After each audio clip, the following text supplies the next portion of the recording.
शरीर और संसार के 5 मंडल माने गए हैं। स्थूल, सूक्ष्म, कारण, महाकारण और कैवल्य। पहले 4 मंडल जड़ हैं, जबकि कैवल्य शुद्ध चैतन्य है और ओम का मूल स्थान है। चारों जड़ मंडलों से ऊपर उठकर जब साधक कैवल्य में स्थित होता है, तब नाद का साक्षात्कार और अंततः परमात्म प्राप्ति होती है। प्रत्येक मंडल का अपना एक निश्चित केंद्र होता है। शब्द और कंपन एक ही तत्व के दो रूप हैं। जहां कंपन है, वहां शब्द अवश्य है। किसी भी मंडल के बनने से पहले उसके केंद्र से एक अनिवार्य कंपन धारा प्रवाहित होती है, क्योंकि बिना कंपन के सृष्टि संभव नहीं। इसी कारण पांचों मंडलों के अपने अपने केंद्र और अपने अपने मूल शब्द माने जाते हैं। ये शब्द स्थूल से सूक्ष्म होते हुए आपस में जुड़े रहते हैं और अंततः कैवल्य मंडल के केंद्र अर्थात परमात्मा तक पहुंचते हैं। व्यक्ति जप और ध्यान द्वारा चित्त को क्रमशः एकाग्र और सूक्ष्म बनाता है, तभी वह इन सूक्ष्म शब्दों को अनुभव कर पाता है।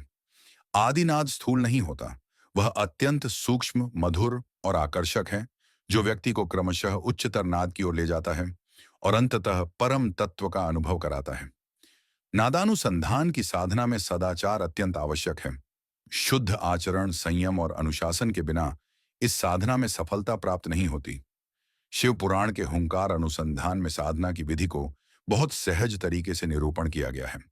यहाँ कहा गया है कि व्यक्ति को आरामदायक आसन पर बैठकर शांत मन से शुद्ध श्वास प्रश्वास का अभ्यास करना चाहिए। जब चारों ओर पूर्ण शांति हो, उस समय ध्यान करना सबसे उपयुक्त माना गया है।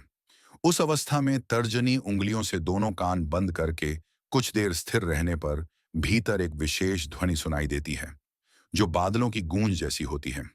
इस आंतरिक नाद का अनुभव होने पर व्यक्ति धीरे धीरे संसार के बंधनों से मुक्त होने लगता है।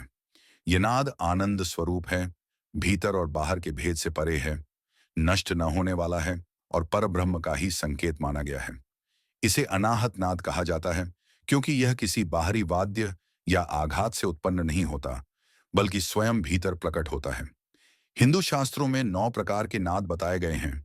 घोष, कांस्य, श्रृंग, घंटा, वीणा, बांसुरी, दुंदुभि, शंख और मेघ गर्जन। ये सभी नाद माया मंडल के अंतर्गत आते हैं। साधक को इन नादों से आगे बढ़कर हुंकार का अभ्यास करना चाहिए, क्योंकि वही सार शब्द या आदिनाद है जो व्यक्ति को आत्मज्ञान की ओर ले चलता है। अतः समग्र रूप से यह स्पष्ट होता है कि नाद केवल ध्वनि नहीं, बल्कि सृष्टि, चेतना और अस्तित्व की मूल शक्ति है। ब्रह्मांड, मानव शरीर और चेतना तीनों एक ही नादात्मक प्रवाह की अभिव्यक्तियां हैं। सृष्टि का जन्म, उसका परिवर्तन और उसका लय सब कुछ नाद के माध्यम से ही घटित होता है। नाद की अनुभूति बाहरी खोज से नहीं, बल्कि अंतर्मुखी साधना से संभव है। जप, ध्यान, सदाचार और क्रमिक सूक्ष्मता के द्वारा साधक स्थूल नादों से ऊपर उठकर आदिनाद तक पहुंचता है।